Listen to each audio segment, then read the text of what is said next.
My name is Oraku Benson Pastore, already in front of the lens to give you what continues to transpire in the world of news. Remember, so many stories continues to happen every day, and it's the news program at West Nile Television that comes on your way from Mondays to Saturdays from the hour of 7 up to the hour of 8 p.m. As usual, let's start with the headlines. Shortly I will be bouncing back with the details.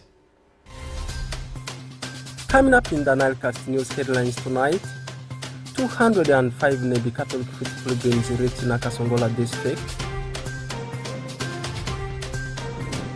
Youths in West Nile region encouraged to express positive climate change.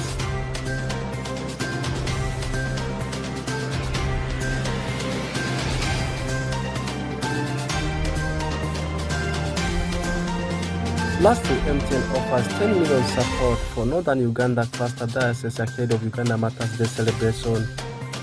Details about this in NILECAST news.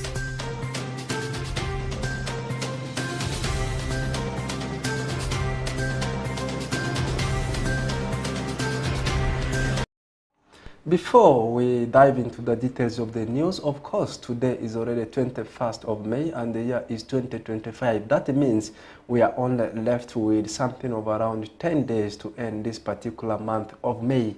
Now straight into the business, we are commencing it with a religious story. It's all about what continues to transpire as far as the preparation ahead of 2025 Uganda Matters Day is concerned. 205 Catholic foot pilgrims from Nebi, Zombo and Pakwati district have reached Nakasongola district. This journey is a testament to their devotion and determination, drawing inspiration from the stories of the Uganda Matters, with police escorts providing security. Alfred Jawok is with the pilgrims.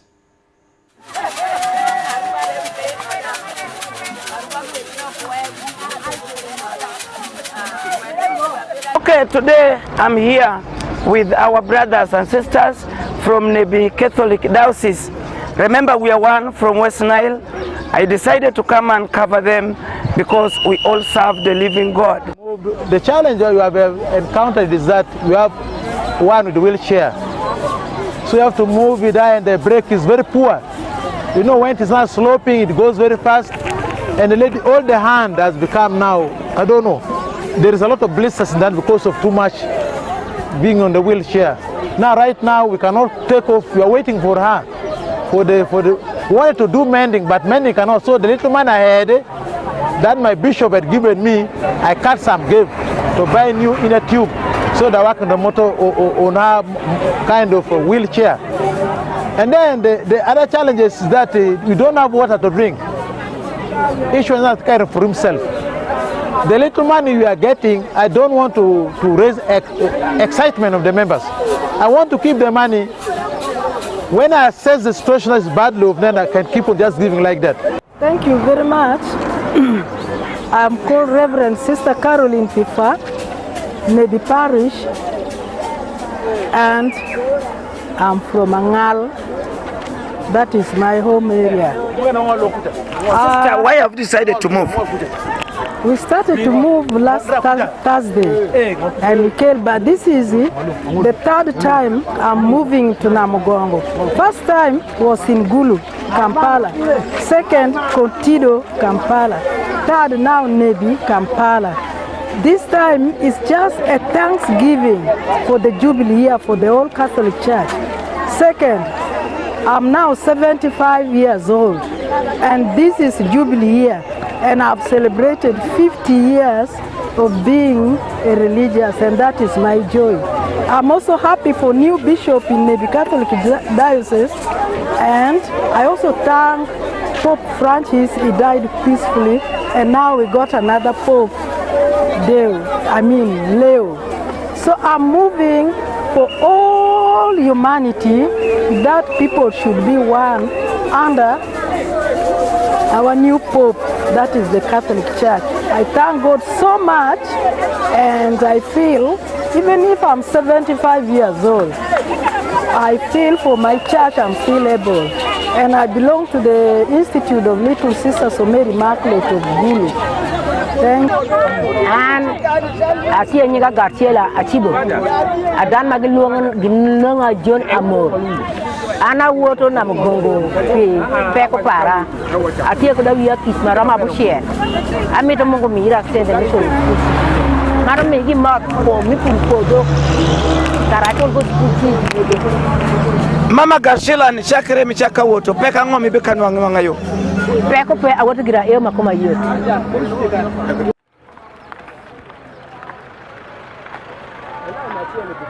Alfred Jawok, West Nile TV, NILECAST.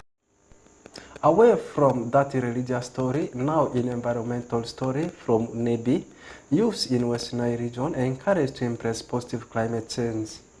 This call came during a regional consultative meeting organized by Colleen Aid in partnership with Youth Climate Council Uganda on Tuesday, 20th of May 2025 in Nebi municipality, attracting different stakeholders in the region such as the youth representatives in the region. Take a look at the story. Youths in West Nile region are encouraged to embrace positive climate change to conserve the environment. This call came during a regional consultative meeting organized by Colleen Aid in partnership with the Youth Climate Council Uganda on Tuesday, 20th of May 2025 in Nebi municipality, attracting different stakeholders in the region, such as the youth representatives in the region, some district local leaders, representatives of CBOs and CSOs, who shared great ideas on the best strategies to engage youths in conserving the environment in relation to climate change. Oweka Collins, environmental officer Nebi District Local Government, says, since climate change is real, stakeholders has to be involved right from the grassroots. Climate change is real and it's affecting the municipal and the district at large negatively. The most impact that is felt is the dry spell and the drought, which is affecting the crop yield and agricultural sector greatly. It is an issue that needs to be embraced and understood until the grassroots level for an action to be taken with different stakeholders, including the community as well, because they play a very key role in fighting this climate change. One of the strategies we implemented as local government is to create awareness about the importance of conserving environment, and also we try to provide seedlings for those that are interested in tree planting, such that they also be part of the climate mitigation. Meanwhile, Rothume Xavier, youth chairperson Nebi District, encourages the youths to understand the importance of conserving the trees in influencing climate change. My interest is to make sure that my young people understands the importance of conserving trees in our environment. Because the trees we are seeing today were once planted by our parents. So we are tapping fruits from some of these trees. We are tapping shades from some of them. We are getting air that we are breathing, fresh air from them. So you realize at the end of the day, the trees are playing very, very important roles. Now the question is, as young people, how much are we adding value to these trees? My thinking is part of the value addition we should be doing is by adding the numbers. When we add numbers to these trees, we maintain them, we are adding values. I'm so glad with my district of Nebi, of recent, they have started the issue of planting trees along the streets. Rupin Onegun Davis, a board member at Colleen Aid, urges every stakeholder to take action in supporting the youths since climate change is a cross-cutting issue. I call upon all of us that we really need to stand, because climate change is a cross-cutting issue currently. You cannot say that me, I am not concerned. Climate change affects us in a different perspective. So it is a call to us that everyone at your own personal capacity take action in a different ways. We have sustainable methods that we can use. We have currently a lot of organizations doing things on improved stove, where we can also use briquettes to cook our food. So I embrace the community to take on this initiative, and I call upon the youth to embrace this initiative and also embrace technology, because it is through the technology that we can be able to innovate ourselves. Whereas Jamie Makasibo, Youth Climate Council Coordinator, laments that the consultative engagement has gone on well, therefore encourages the stakeholders to have a collective effort to achieve success. As youths, we cannot work alone. We have a voice to share, but we need to work hand in hand with our government bodies so that what we say is actually made into action. And that is where we really advocate for partnerships as the Youth Climate Council. The Youth Climate Council is a global initiative that aims to create a platform for youth to inclusively take part in policy making internationally, nationally and regionally. Our main aim for our regional LCOI was to assess our nationally determined contributions and how youths in the West Nile are conversant with them, how their climate actions are used to help Uganda achieve these MDCs. And I can say from my perspective, this consultation has been successful, and as I earlier mentioned, it's just the start. So we hope by the end of it all, we can create a very inclusive national statement as well as a very inclusive policy document from all these consultations. The Youth Climate Council is a global initiative that aims to create a platform for youth to inclusively take part in policy making to influence climate change, whereas Colleen Aid is a community-based organization in Zombo district that fosters positive climate change in Western Nile region. Orak Benson Pastore, compiling the story for Western Nile Television NILECAST. Away from Alu region, now jetting to Greater Madi region, particularly in Ajuman district, residents of Furua village are complaining about the Ajuman General Hospital lagoon, which has caused a lot of air pollution in the area, making life very difficult for the residents because of the poor maintenance. Onjima Alan, together with Fancy, compiles the story. Residents of Furua village in Adjumani Town Council are living in fear of contracting disease from the bad smell produced by Adjumani General Hospital Lagoon. Edia Grace, a community member, says that the hospital is no longer maintaining the lagoon, which has caused a lot of air pollution within the area, making life very difficult for the residents. Na Furua village, na area sewage leader.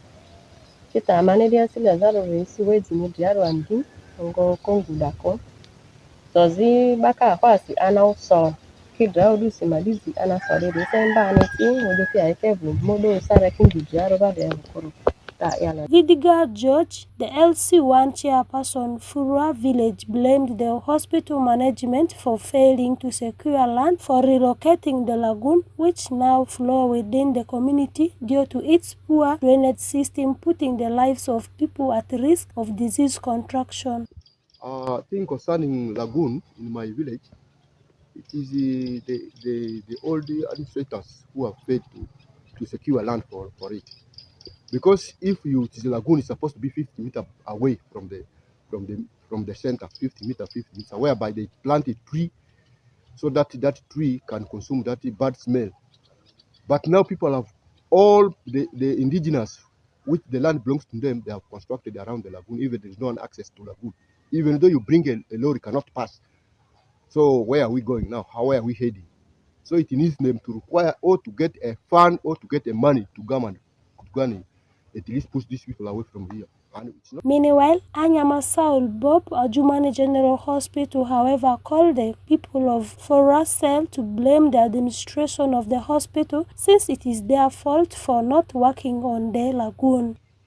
We also regret, as an institution, the inconveniences lagoon is posing to the community. But we are aware to have appropriate work done so that people are protected sooner or later. That is the way back. It's just a report, or I call it a mere report because I was not in the system. There were authorities in place, and indeed I do recall just nasty incident took place, regrettable, but it is all about who is in charge to do the needful work. Anyama also warned the public around not to stay near Lagoon area and said the last time incident was due to negligence of the administration. DHO, in our meeting of management committee, told us that there was a amount of 8 million earmarked, but that 80 million is not enough to give a complete rehabilitation and other related costs of the hospital. I mean, of the lagoon. But nevertheless, as time went on, partially rehabilitation has been done, and it remains to be completed. So the hospital management is aware about the dilapidating situation of the lagoon. To the community, we carried one sensitization program in the place called Foro Village, which is not far from the lagoon side, of about 200 meters, the village center. Then when the lagoon was constructed, we realized from the beginning there was a lack of sensitization, because by standard or by policy, this lagoon should have been located far away from where people dwell. Many years, the community raised concerns over the hospital lagoon, which caused the life of 6-year-old girl. Asara Charit and Onjima Alan, reporting for West Nile TV, NILECAST. Away from that story in Ajuman district, let's come back to Arua City, looking again a religious story in relation to economic status.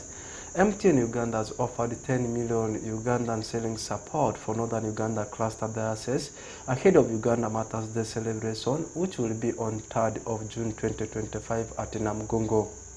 This morning, MTN Uganda paid a courtesy visit to the Bishop of Madi West Nile Diocese, Right Reverend Father Andaku Collins, who received the support on behalf of the Cluster Diocese in Northern Region. Take a look at the story. On behalf of MTN, I'm honored to be with you this morning as we officially hand over our contribution of Ugandan shillings 10 million to support the Northern Cluster preparations for the year's Anglican Matters Day celebration. As a brand rooted in communities we serve, MTN believes in the power of faith to unite, inspire, and uplift. Our theme for this year's support is Together, Our Faith is Unstoppable. And today's gesture is a reflection of that commitment. We are pleased to announce a Momo Pay Code 30776, through which well-wishers and believers from across Uganda can support the cause by contributing directly to the preparation. So through this Momo code, you can send money to support the clusters of the Northern Uganda for the preparations of the Mother's Day celebration. So you can send as low as 100, 200 shillings. It's free of charge. Together, these contributions represent MTN's continued dedication to stand with all Ugandans in moments of spiritual and national significance. Of all the 6 bishops hailing from Northern Uganda Cluster Church of Uganda dioceses, we want to express our heartfelt appreciation to MTN Uganda for their enormous support towards the contribution of the organization of Uganda Matters this year 2025 by the Northern Cluster dioceses. This has come timely because earlier on I did say to the media fraternity in this region that our budget we're looking forward to service is 2.2 billion, but we charged ourselves as dioceses to pay only 20 million Ugandan shillings, meaning we have completed that, but there's a big gap. So when MTN comes to give us this help, we want to say thank you. May the Lord bless their hand, bless their company, and bless their work. that they prosper in this region, because the hand that gives is more blessed than the one which receives. But we're optimistic with their advert, now we'll receive more monies. Away from that segment of news, now taking a look at what's happened in the world of sports local here. I want to confirm to you the regional playoff for Western Nile region will be taking place this coming Sunday. It will be in Zombo district at Barokoro playing grounds, whereby you will see a very big encounter between the champions of Nyagaki zone, that's in Nebi Central, up against the champions of Nile zone, that's Odamataku Central, and the kickoff time will be at 4 p.m. East African time. I want to repeat it again. The game between Odamataku Central up against Nebi Central will be on Sunday. It's actually the climax of how things have been transpiring in Western Regional League. Normal to get one team to represent the region in the second playoffs, we get one team, whereby the winner from Nile zone takes on the winner from Das Nyagaki zone. After that, they will meet the winner from Northern region. So we are waiting to see which team, of course, will go ahead between Nebi Central and the team of Odamataku to meet the winner also from the other side of Northern region, whereby generally the whole of Northern region shall have one representative ahead of 2025/2026 season of Bet Power FUFA Big League. Let's leave that one there.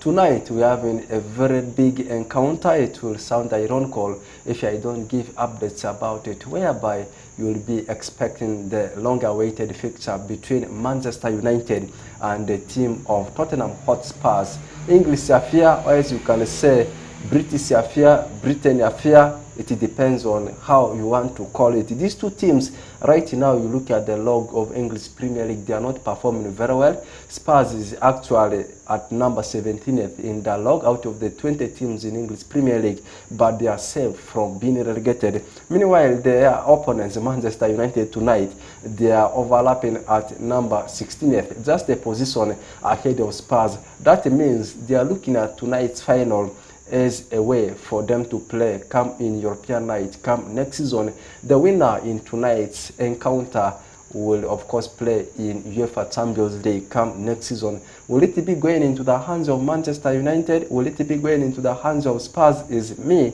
what I don't know. But what I want to say is it will be a very big cracker, and the kickoff time is 10 p.m. East African time. The last time Manchester United won UEFA Europa League was way back in 2017 when they beat Ajax in the finals. After that, they went for another finals in 2021. Unfortunately, they were beaten in the finals by the team called Villarreal. Let's leave that one there. Remember, the seasons are almost coming to an end, both locally and also internationally. And in Saudi Professional League, the team in the names of Al Ittihad, they seems to be running away with the gong. That's Al Ittihad for you. And in Portuguese Primeira Division, it's still a tight race between Soccer Lisboa Benfica and the team of Sporting Lisbon. Then in Dutch Division, it's already done and dusted. Ajax Amsterdam, they are the champions, and PSV Eindhoven finishing as the runners-up. Meanwhile, in French League 1, Paris Saint-Germain, they are comfortable waiting for the finals of the UEFA Champions League come next week after emerging as the champions in French League 1. And then in Italian Serie A, still a beautiful game to watch come this weekend. That means it will be a very big encounter between the two teams. Right now, you look at the table standing. The team of Napoli is only a point ahead of Inter Milan. But for Inter Milan, they still have the chance. Napoli is still having the chance. But as I speak right now, the team which is on top is the team of Napoli. But they will be finishing their season with a game up against Cagliari. And also the top four in Italian Serie A is still open amidst the teams that are battling for the slots.